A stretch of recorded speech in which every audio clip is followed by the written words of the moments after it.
Hello writers, welcome back to my channel. My name is Sandra. I share writing tips, writing inspiration, as well as my creative journey.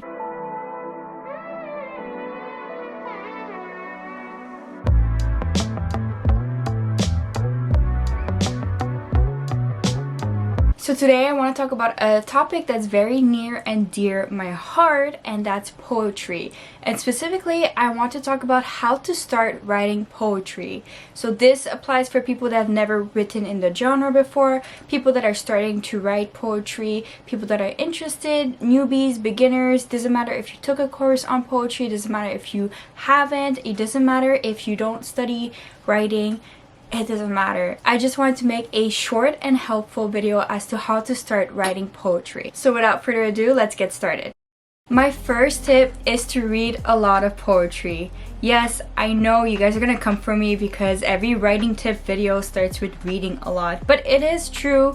And to be honest, I'm not the only one that says this. Everyone says this. Ask anyone who's written poetry and they'll say the exact same thing, which is to start reading some poems and poetry. So I would strongly recommend reading all kinds of poems, all kinds of poetry. Even picking up a poetry anthology might help you because they'll have all kinds of poets and poems from all kinds of time periods, and even sometimes they give you some notes and they help guide you. So poetry anthologies are a great start. They're about like 1,400 pages long, so you'll have poems of all kinds of writers and all kinds of time periods. I would even recommend reading Insta poetry or TikTok poetry, as long as it's something that you are interested in and as long as it's the type of poems or poetry you want to write. It's okay to pick up whatever you desire. But I do highly recommend reading everything. So reading from old poets to modern poets, to reading some classical poetry, to, you know, like the Shakespeare and sonnets, to modern day poetry. Some of my favorites that you should consider reading: Emily Dickinson, Robert Frost, Mary Oliver.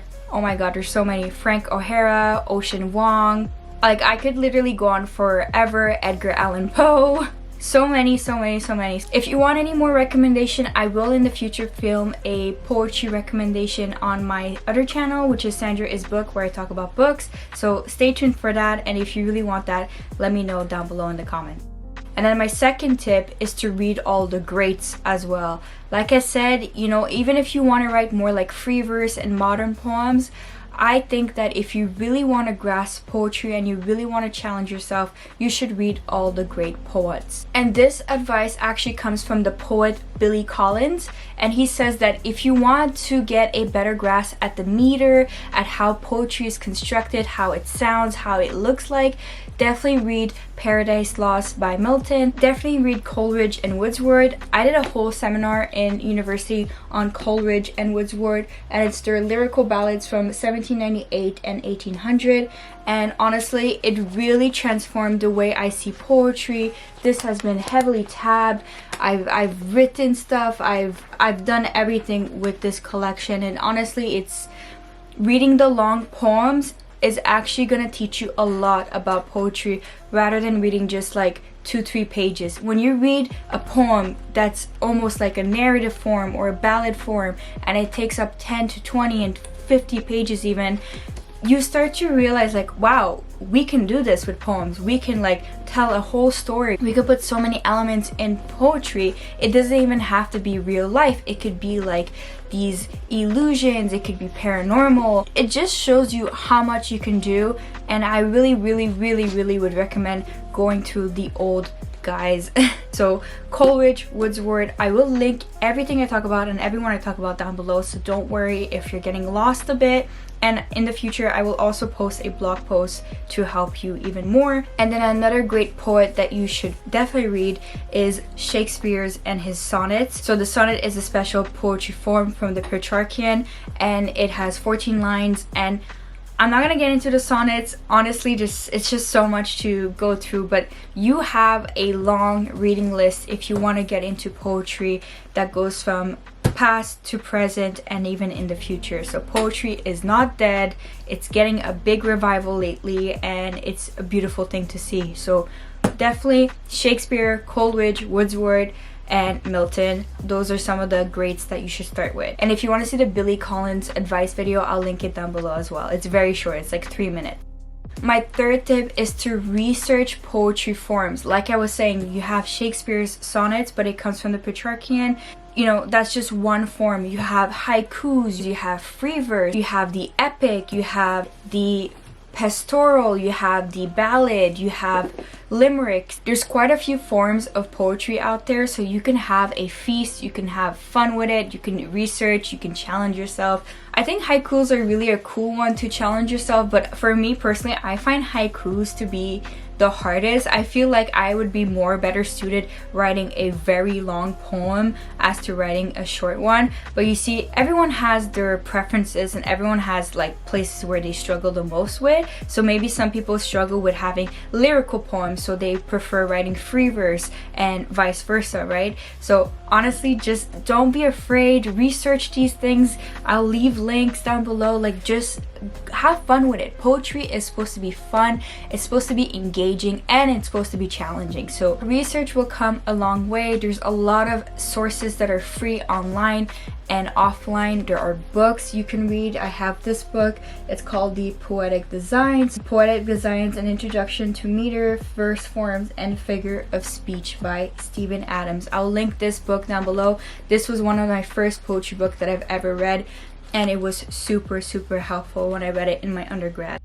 Now, my fourth tip is to research literary devices. And like I said, you can go to a book like this because it has figures of speech. But what I mean about literary devices is that there's a lot of literary devices. There's not just metaphor and oxymoron and paradoxes. When it comes to poetry, you can play a very long time because there's not just imagery and allegory, there's also poetic schemes. So I'll list you 4 poetic schemes, although there's about like 30 plus of them. I have alliteration, I have anaphora, I have antithesis, and I have apostrophe. So I'm just going to explain the alliteration one, and if you want to know more, like I said, I will be writing a blog post and posting it and linking it down below once it's ready. But just to give you a brief taste, let me explain what an alliteration is. You might have heard of this one before because it's used very often, not only in poetry but in everyday life, and it's really fun to use. So alliteration, it means that it repeats the same letter or sound from the beginning of a word to a close word afterwards. So if this is confusing, let me explain. I have a third channel on YouTube and it's called Sandra's Shelf, and I did that by purpose because, as you can see, Sandra, my name, starts with an S, and shelf starts with an S. So again, we have a brief alliteration, and this time it's only with the letter. You can have alliteration with sound too, and it's always at the beginning of the words that are in close proximity. A few example would be brown book, blue bill. You know, it's just the beginning sounds and beginning letters of close proximity words. I hope this was very simple and straightforward to follow. If not, like I said, there will be sources down below that might explain it better. I'm just going quickly through this video. If you ever want to see an in-depth video of the different poetry forms, or if you want to see an in-depth video of different figures of speech or even schemes of poetry, then let me know and I'll film that in the future as well. But this is just an introductory basis video. And finally, my 5th tip is to don't be afraid to express yourself. Honestly, writing poetry can be very emotional and very raw, and you could have a lot of self-doubt, like, oh, should I be talking about this? Should I be expressing this? Am I the right one to talk about these topics? I feel uncomfortable. I would argue that sometimes poetry is supposed to make you feel uncomfortable as the poet, because you are really exploring something, and you could even be exploring it in such a exaggerate way with the use of metaphors and figures of speeches that it's kind of normal to feel like people might misinterpret your poems, or they might take your poems way too seriously. But just know that even in poetry, there are still some minor differences between you as the poet and the poems that are being published. You could definitely write a poetry collection about topics that are not even close to you, but that you find interesting, and that doesn't mean it reflects you. I understand it is a bit harder when it comes to poetry because poetry is very much the self, but don't be embarrassed. Don't be embarrassed to express yourself, to talk about the things you really want to talk about. I wrote a 30-page poem the other night, like in a frenzy, and actually my vlog will be posting soon about the poems that I was writing and the poetry collection that I'm trying to self-publish. And I've been telling like my friends and my boyfriend, I've been telling him like I don't feel comfortable almost. Like I feel comfortable, I wrote it, I understand why I wrote it, but I don't know how it's going to translate in the collection. I don't know how people are going to see it or how people are going to see me.